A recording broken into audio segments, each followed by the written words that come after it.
Hello बच्चों, तो स्वागत है आपका अपने चैनल स्टडी विद आकाश में। अगर आप हमारे चैनल पर नए हैं तो लाइक और सब्सक्राइब करना मत भूलिए और जुड़े रहिए हमारे साथ। तो बच्चों, हमारी पिछली क्लास में हमने एक बहुत ही महत्वपूर्ण टॉपिक एप्लीकेशन और लेटर को कवर किया था। तो आज का हमारा जो अगला टॉपिक है वो पैसिव वॉइस है। ये टॉपिक हाई स्कूल क्लास जो 10th है हमारी, इंग्लिश विषय का एक बहुत ही महत्वपूर्ण टॉपिक है जिसमें कई बच्चे बहुत ज्यादा परेशानियों का सामना करते हैं।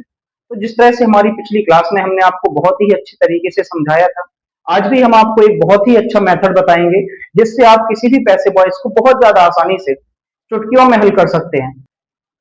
तो बच्चों, शुरू करते हैं हमारी आज की क्लास। जैसा कि आपको बोर्ड पर दिख रहा होगा, कर्मवाच्य। तो जी हाँ, पैसिव वॉइस को हम लोग हिंदी में कर्मवाच्य के नाम से जानते हैं, क्योंकि बच्चों ये जो सेंटेंस होते हैं पैसिव वॉइस के, ये नॉर्मली तरीके से हम अगर देखें तो कर्म से प्रारंभ होते हैं।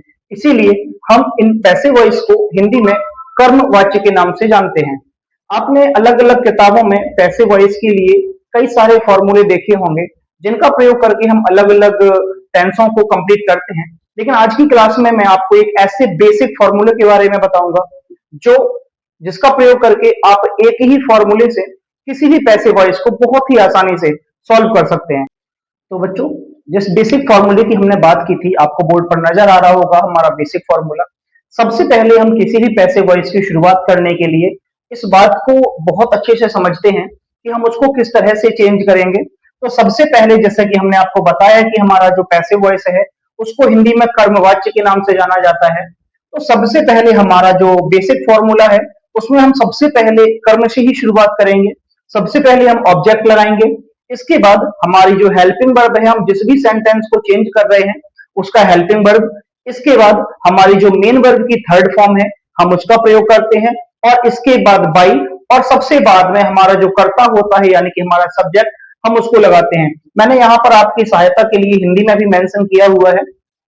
सबसे पहले हम कर्म का प्रयोग करते हैं, इसके बाद सहायक क्रिया, इसके बाद मुख्य क्रिया का तीसरा रूप, इसके बाद बाई, और अंततः हम अपने कर्ता को लगाकर इस बेसिक फॉर्मूले की मदद से किसी भी पैसिव वॉइस को बहुत ही आसानी से सॉल्व किया जा सकता है। तो बच्चों, हमारे बेसिक फॉर्मूले के साथ साथ अब आपको आवश्यकता है कुछ प्रोनाउंस के बारे में जानने की। सबसे पहले हम बात करते हैं हमारे कुछ जाने माने प्रोनाउंस जो ज्यादातर सेंटेंस में यूज होते हैं। बच्चों, तो हमारा पहला सेंटेंस का जो प्रोनाउन है वो है ही। तो बच्चों, जब भी ही का प्रयोग हम किसी भी सेंटेंस में सब्जेक्टिव केस की तरह करते हैं, तो जब भी हम उसको अपने ऑब्जेक्टिव केस में चेंज करते हैं तो हमेशा ही को हिम में चेंज करते हैं। उसी प्रकार से सी के लिए हर आएगा, आई के लिए मी आएगा, यू के लिए यू ही आएगा क्योंकि ये कभी चेंज नहीं होता है, दे के लिए देम आएगा, और वी के लिए अस आएगा।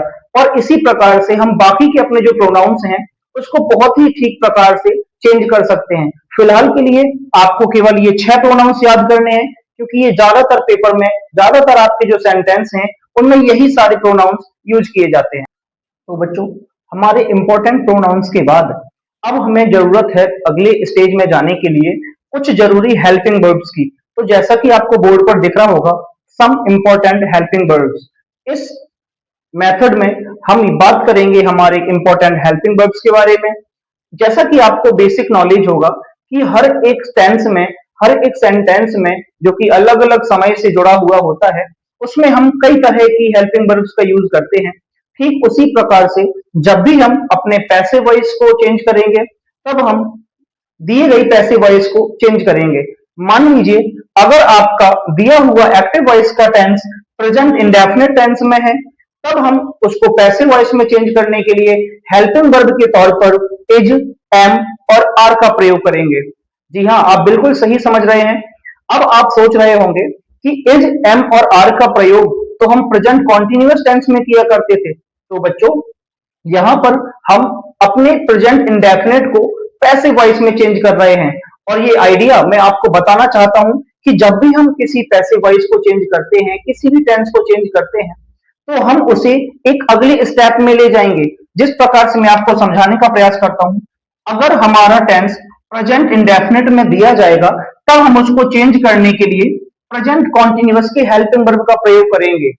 उसी प्रकार से अगर हमारा टेंस प्रेजेंट कॉन्टिन्यूअस में रहेगा तब हम इसको चेंज करने के लिए एक अगले स्टेप पर जाएंगे और हम अपनी प्रेजेंट कॉन्टिन्यूअस की हेल्पिंग वर्ब के साथ में बीइंग को साथ में जोड़ देंगे, जिस प्रकार से हमारा टेंस बन करके कंप्लीट हो जाएगा। तो बच्चों, यहां पर मैंने आपको एक तरीका बताया है कि अपनी हेल्पिंग वर्ब्स को हम कैसे चुनेंगे, आपको कैसे ये डिसाइड करना है कि हम हेल्पिंग वर्ब्स में कैसे आगे जाएंगे। तो बच्चों, यहाँ पर मान लीजिए हमारा प्रेजेंट कॉन्टिन्यूअस में अगर कोई टेंस दिया गया है तो उसके हेल्पिंग वर्ब के तौर पर हम इज, एम या आर में से कोई भी एक अपने हिसाब से चुन सकते हैं, जैसा कि हमारा सब्जेक्ट होता है। और इसके बाद अगर हम उसमें बीइंग ऐड कर देंगे तो हम बहुत ही आसानी से अपने प्रेजेंट कॉन्टिन्यूअस टेंस को पैसिव वॉइस में चेंज कर सकते हैं। ठीक उसी प्रकार से प्रेजेंट परफेक्ट टेंस के लिए हैज और हैव के साथ में आपको बीन का प्रयोग करना पड़ेगा। जैसे ही आप बीन का प्रयोग इसके हैज और हैव के साथ में करते हैं तो आप बहुत ही आसानी से किसी भी प्रेजेंट परफेक्ट के टेंस को इसके पैसिव वॉइस में बहुत ही आसानी से बदल सकते हैं। तो बच्चों, क्लास में आगे बढ़ते हैं। अब हम देखते हैं हमारे कुछ अगले सेंटेंस के बारे में। जैसा कि आपको बोर्ड पे दिख रहा होगा, अब हम बात करते हैं पास्ट इंडेफिनिट टेंस के बारे में। पास्ट इंडेफिनिट, यदि कोई टेंस आपको दिया जाता है पेपर में सॉल्व करने के लिए, आपसे कहा जाता है कि इसका पैसिव वॉइस बनाइए, तो आप उसको बहुत ही आसानी से, आपको कुछ अलग से नहीं करना है, आपको उस पास्ट इंडेफिनिट टेंस में चेंज करने के लिए जब भी आप उसका पैसिव वॉइस बनाएंगे तो आपको हेल्पिंग वर्ब के तौर पर, सहायक क्रिया के तौर पर आपको केवल वाज या वर में से किसी एक का प्रयोग करना है। इसके बाद जैसे ही हमारा टेंस पास्ट कॉन्टिन्यूअस में बदल जाता है, अब हम क्या करेंगे, हम अपने हेल्पिंग वर्ब को भी बदल देंगे। अब हम हेल्पिंग वर्ब के तौर पर बाज या वर और साथ में बीइंग का प्रयोग करेंगे। अब आपको यहां पर लग रहा होगा कि सर ने कुछ ही ऐसे सेंटेंस हैं जिनमें बीइंग का प्रयोग किया है। तो बच्चों, यहां मैं आपको एक बात क्लियर करना चाहता हूं। आपने पढ़ा होगा हमारे जितने भी समय के अनुसार जो टेंस हैं हमारे, जैसे कि अगर मैं बात करूं कॉन्टिन्यूअस टेंसों के बारे में, तो प्रेजेंट कॉन्टिन्यूअस है या प्रेजेंट परफेक्ट कॉन्टिन्यूअस है या पास्ट कॉन्टिन्यूअस है, तो जितने भी हमारे टेंसों में कॉन्टिन्यूअस वर्ड आता है या उनमें काम का लगातार होना पाया जाता है, वहां पर हम आईएनजी का प्रयोग करते हैं। लेकिन जब हम उसको पैसिव वॉइस में बदलेंगे तो उसी आईएनजी को हम यहां पर बीइंग के तौर पर यूज करते हैं। आपने पढ़ा होगा ये जो बीइंग वर्ड है, ये बी प्लस इंग यानी कि आईएनजी से मिलकर बना हुआ है। तो बी का मतलब यहां पर किसी भी काम का होना पाया जाता है। तो अब आप ये देखेंगे कि जितने भी हमारे कॉन्टिन्यूअस वाले सेंटेंस रहेंगे उनमें हम हमेशा सहायक क्रिया के साथ बीइंग का प्रयोग जरूर करेंगे। इसके बाद हम बात करते हैं हमारे पास्ट परफेक्ट टेंस के बारे में। पास्ट परफेक्ट में आपको कोई ज्यादा परेशानी नहीं लेनी है। हैड के साथ, जो कि हमारा इसका मेन हेल्पिंग वर्ब है, इसके साथ आपको केवल बीन का प्रयोग करना है और हमारा पैसिव वॉइस बहुत ही आसानी से बन करके कंप्लीट हो जाएगा। तो बच्चों, अब हमारे मात्र 2 सेंटेंस बाकी हैं। सबसे पहले हम बात करते हैं फ्यूचर इंडेफिनिट टेंस के बारे में, जिसकी जो मेन हेल्पिंग वर्ब है वो विल शैल होती है।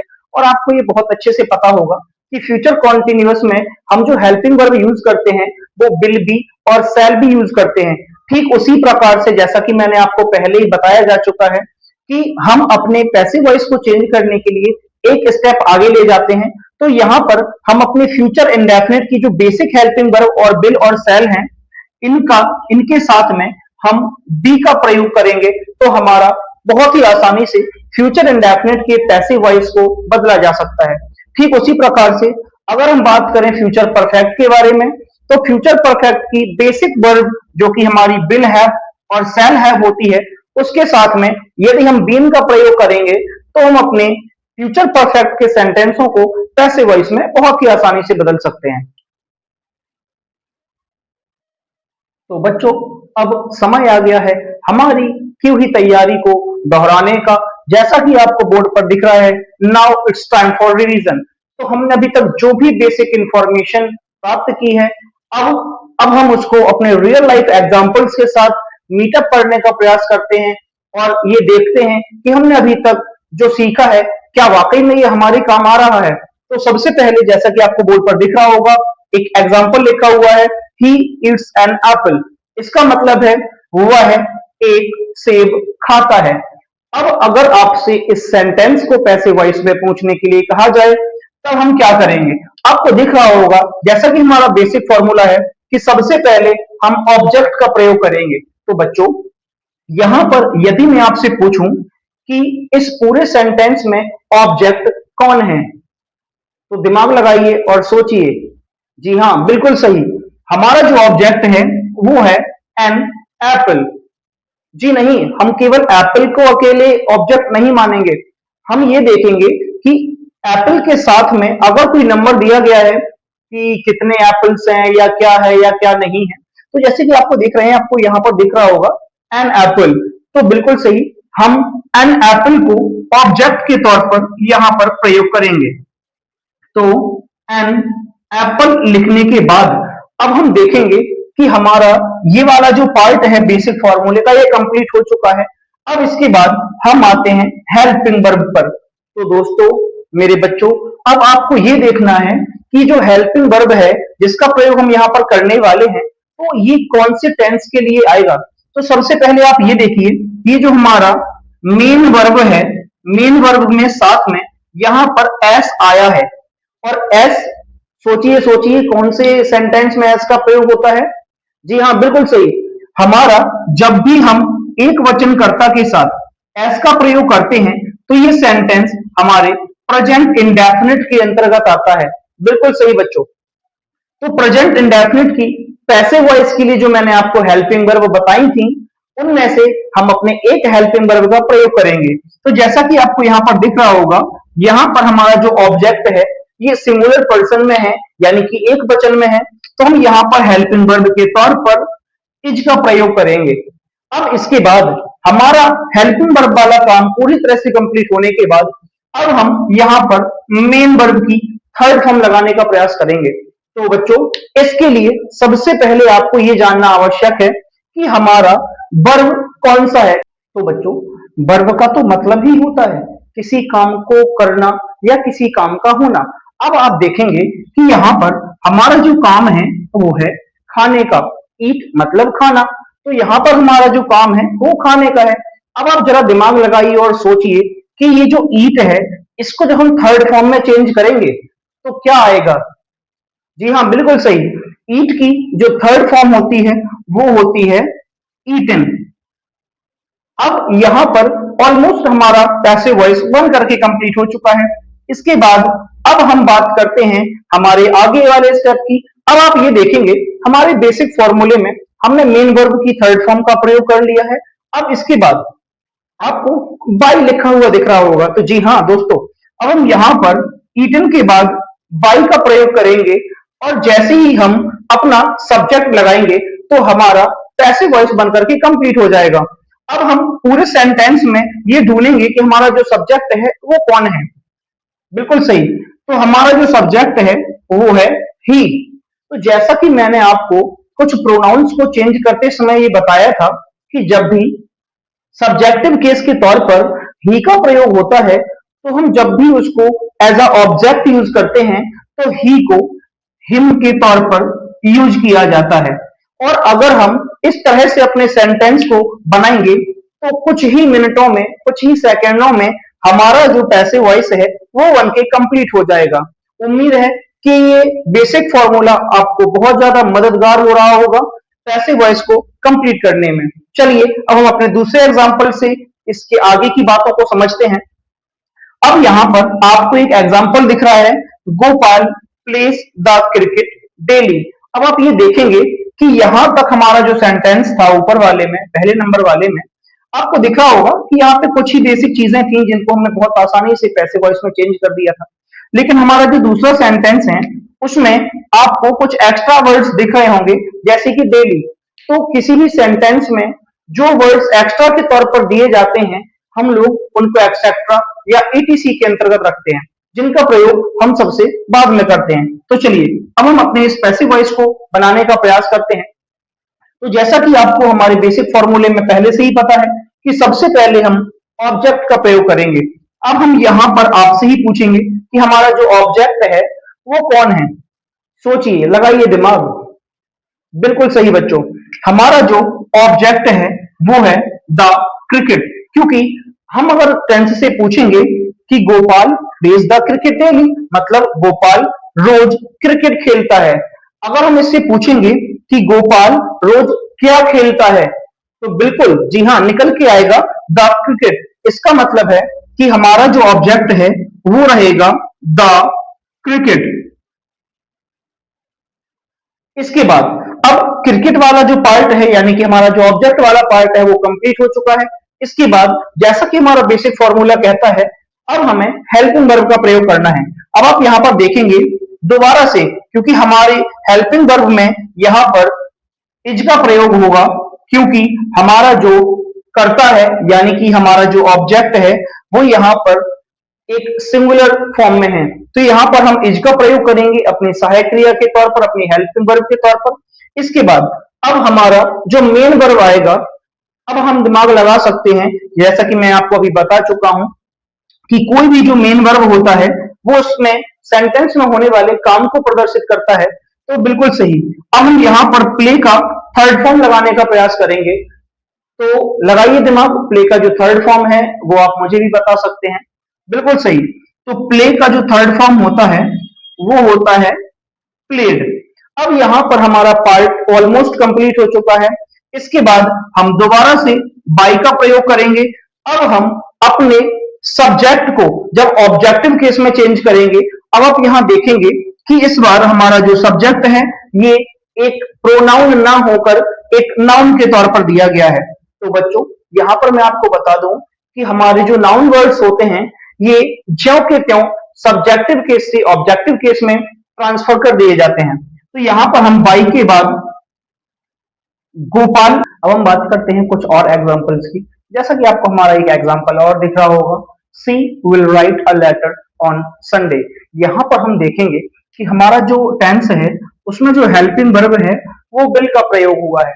अब यदि मैं आपसे पूछूं कि हमारा जो विल हेल्पिंग वर्ब है ये कौन से सेंटेंस में प्रयोग होता है, जी हाँ बिल्कुल सही, हमारा जो विल सेंटेंस का जो हेल्पिंग वर्ब है ये प्रयोग होता है फ्यूचर इंडेफिनिट में। तो बच्चों मैंने आपको बताया था कि यदि किसी सेंटेंस में विल आता है यानी कि ये फ्यूचर इंडेफिनिट टेंस है, और जब भी हम इसका पैसिव वॉइस बनाएंगे तो हम अपने हेल्पिंग वर्ब को विल के साथ बी लगाकर कंप्लीट करेंगे। तो चलिए बनाते हैं। तो सबसे पहले हमारा जो बेसिक फॉर्मूला हमें बताता है कि सबसे पहले हम अपने ऑब्जेक्ट का प्रयोग करेंगे।